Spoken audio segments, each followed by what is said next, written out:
초콜릿을 참기에는 충분히 오래 살았어. 마르가레타 막노손. 1. 친구와 진토닉을. 안타깝게도 내 가장 친한 친구 롤라는 스웨덴이 아니라 프랑스에 살고 있다. 얼마나 애석한지.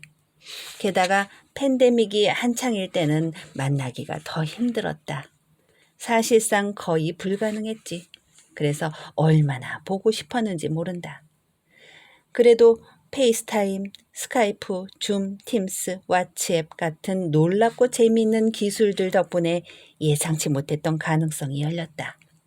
우리처럼 여든이 넘은 사람들이 기술의 발전을 잘 따라가는 게 그래서 정말 중요하다. 현대인의 삶을 더 즐겁게 만들어주는 수많은 기회를 우리만 놓칠 수는 없지 않겠는가.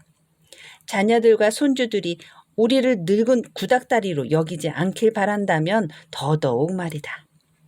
새로운 기술은 우리의 우정도 더 탄탄하게 만들어준다. 왓츠앱 덕분에 롤라와 나는 언제든 마주보고 함께 진토닉이나 글리바인을 마시며 수다를 떨 수 있다. 수세기 동안 알프스 사람들을 구원해온 따뜻하고 달콤한 글리바인이 우리도 구원해 줄 것이다. 롤라와는 거의 80년 지기 친구다. 롤라는 8살 때 내가 살고 있던 스웨덴 서부 해안 도시 예테보리로 이사해 내가 다니던 학교에 2학년으로 전학을 왔다. 내 기억 속 롤라는 날씬하고 키가 컸으며 거의 매일 진한 파란색 바탕에 흰 물방울 무늬 드레스를 입었다.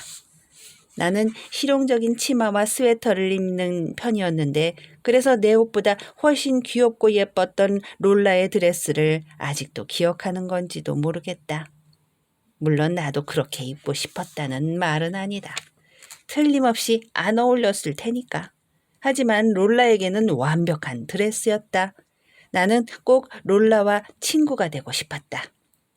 우리는 한 학창시절 내내 붙어 다녔다.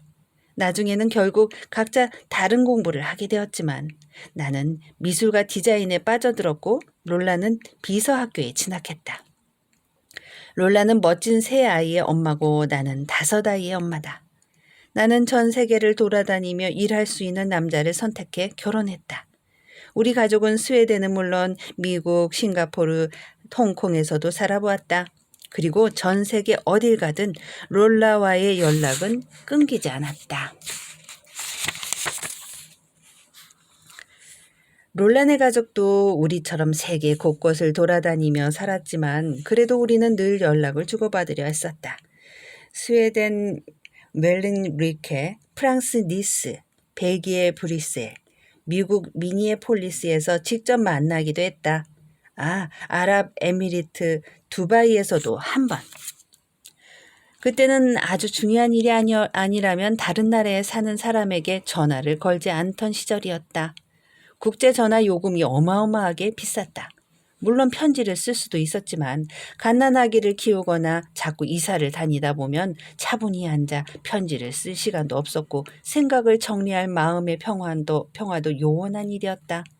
너무 많은 일들이 한꺼번에 일어나 도대체 무슨 말부터 꺼내야 할지 알 수 없는 경우도 많았고 그래도 롤라와 나는 연락의 끈을 놓지 않으려고 했다. 함께한 세월이 길어지면 오랫동안 만나지 못해도 지난번에 무슨 얘기까지 했는지 금방 알 수 있다. 서로의 가족과 사정을 알고 어떻게 지내고 있는지도 잘 안다. 그래서 한 번도 끊어지지 않았던 것처럼 자연스럽게 대화가 이어진다. 그렇게 행복했거나 불행했던 일들에 대해, 여행에 대해, 아이들과 학교, 새로 만난 사람들에 대해 시시콜콜 이야기한다.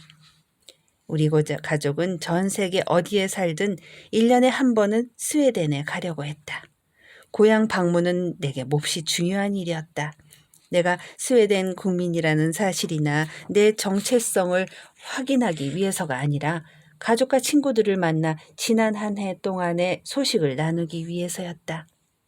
우리가 다른 나라에 살고 있을 때 친척 어른들이 세상을 떠나기도 했다. 다시 돌아온 고향에 더 이상 그들이 없다는 사실은 언제나 쉽게 받아들이기 힘들었고 슬펐지만 자연의 이치를 받아들이려 노력했다. 80이 넘은 지금은 알던 사람들이 세상에서 갑자기 사라져버리는 일이 더 흔해졌다. 하지만 그런 상황을 자연스럽게 받아들이기는 여전히 쉽지 않다. 영원히 사는 사람은 없다는 사실을 머리로는 이해하지만 얼마 전까지 이야기 나누던 친구를 다시는 볼 수 없다는 사실은 늘 충격적이다. 공허한 마음이 끝없이 밀려든다. 언제까지나 그렇겠지. 간직하고 싶은 일들과 사람들을 기억하는 것은 좋다. 그렇지만 가장 가까운 이들은 항상 내 안에 그리고 내 곁에 있다. 우리가 나눈 말이나 행동을 구태여 생각할 필요가 없다. 어떤 이들은 그저 내 일부가 된다. 그리고 그 사실이 큰 위로가 된다. 어쨌든 지금은 진토닉을 마실 시간이고 나는 일주일 내내 이 순간을 기다려왔다. 그러니 신나게 놀 테다. 롤라의 목소리와 롤라의 잔에서 얼음이 달그락거리는 소리를 들으면서 우리 12살 때 말이야. 스카우트 할 때 밧줄 매는 법이랑 상처 소독하는 법 배웠잖아. 그리고 커다란 배낭을 메고 캠핑 가서 텐트를 치고 거대한 캠프파이어도 만들었지. 밤에는 불 주변에 동그랗게 앉아 꼬치에 빵을 끼워 구워 먹었고. 맛이 있을 때보다 그냥 타버릴 때가 더 많았지만 그래도 아늑했고 또 좋은 친구들도 많이 만났잖니. 우리는 건배하고 술을 한 모금씩 들이키며 웃었다. 프랑스어 배우러 엑스레뱅으로 갔을 때 기억나? 사랑에 안 빠졌던 사람이 없었지. 남자들만 실컷 만났지. 프랑스어에는 하나도 안 늘었고 우리는 지난번에 하다만 이야기를 이어하고 우리끼리만 아는 추억들을 떠올리며 그 시간을 보낸다. 곧 잔이 비었다. 잘 지내고 곧 또 만나. 가끔 나는 궁금하다. 우리 둘 중 누가 먼저 대답 없는 사람이 될지.